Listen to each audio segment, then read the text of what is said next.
What is up, guys? Rick Hack is here, and I've got some bad news. There will be no more gun DLC for Black Ops 2. Now, this was confirmed by Treyarch Studios, because Treyarch itself tweeted, quote, "Alas, not for Uprising. That was a one-done deal for Revolution." And that was like a tweet in response to someone asking if there was going to be any more gun DLC. So, yep, gun DLC is done.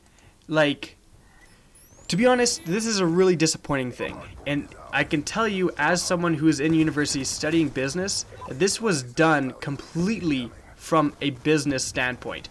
Whoever came up with the idea to have gun DLC only in the first DLC, it wasn't one of the guys in creative, it wasn't one of the guys developing multiplayer. It was a guy sitting in an office who's in charge of sales, who's in charge of finance, who was a business guy, and they're saying, how do we get the sales of our Seasons Pass up?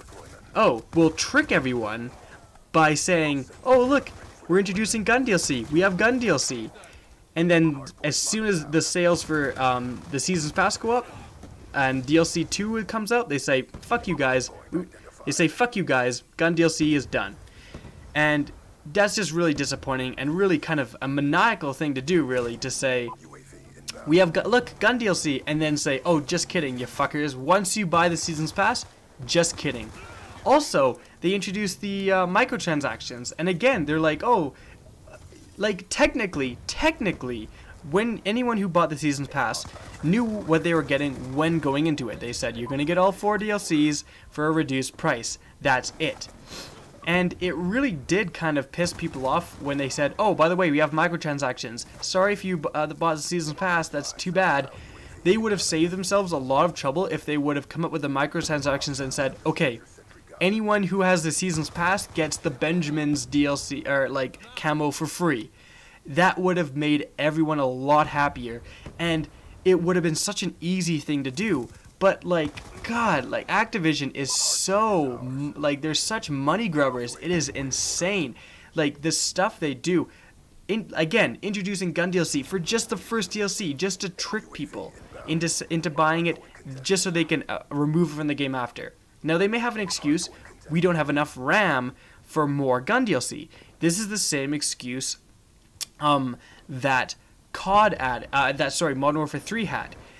And if that's the case, that means that they pre-planned the game, they made all the guns in the game before it came out, and had the Peacekeeper in mind. So they didn't leave enough room to make gun DLC to like add a few extra guns. They made it with, they knew they could add 1 extra gun, so they could add it to the first DLC. So that Peacekeeper was basically supposed to be in the game. They moved it away from the game so they could add it in DLC to trick people into buying the Seasons Pass. Really unfortunate. Same damn thing Battlefield did. However, Battlefield ended up adding 20 new guns. So, you know what? From that perspective, fucking kicks COD's ass. But still, Battlefield kind of screwed everyone over because they said, oh, you know, you get 10 new guns with this DLC, you get 10 new guns with this DLC, like, buy premium's the greatest. And then they were like, no more guns. You get vehicles, though, that you can only use on the maps that came. So, again, kind of disappointing.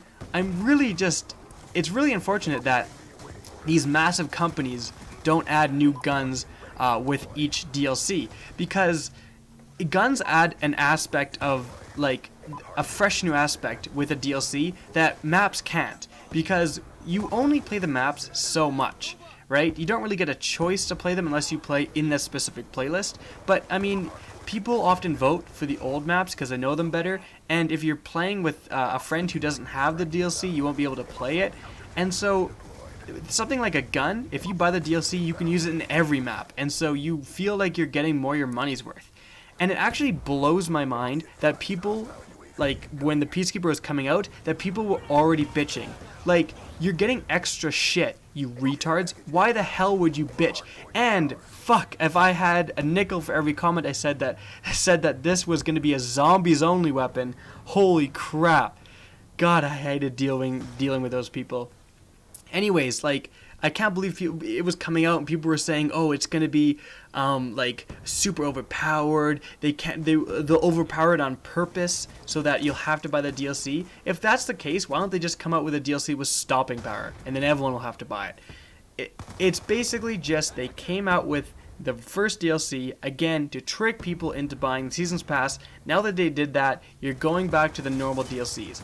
I guess in the whole of looking at things from like a little bit of step back perspective, I guess we did get one extra gun than usual from COD, and now we're just going back to the normal DLCs.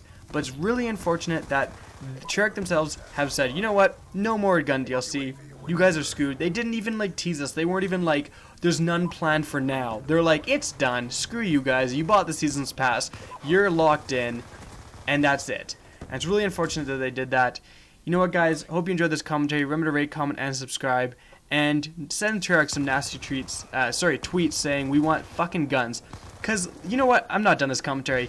There is so many guns that they could add. Like, easily, off the top of my head.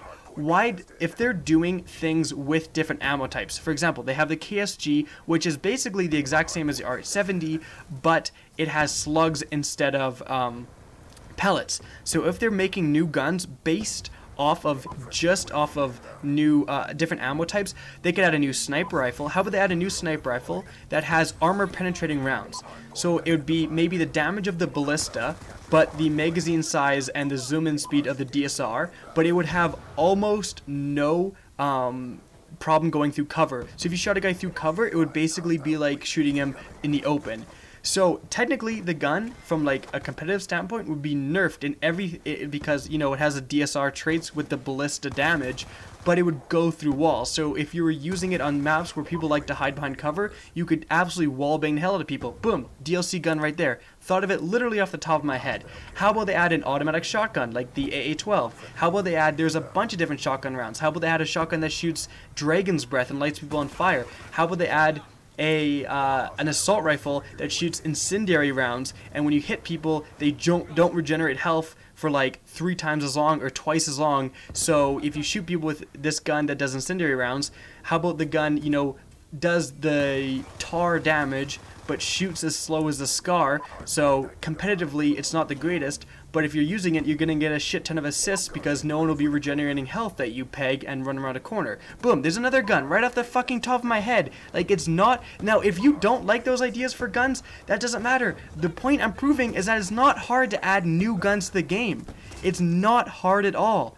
And the fact that $1 billion industry is too lazy to do it is really disappointing.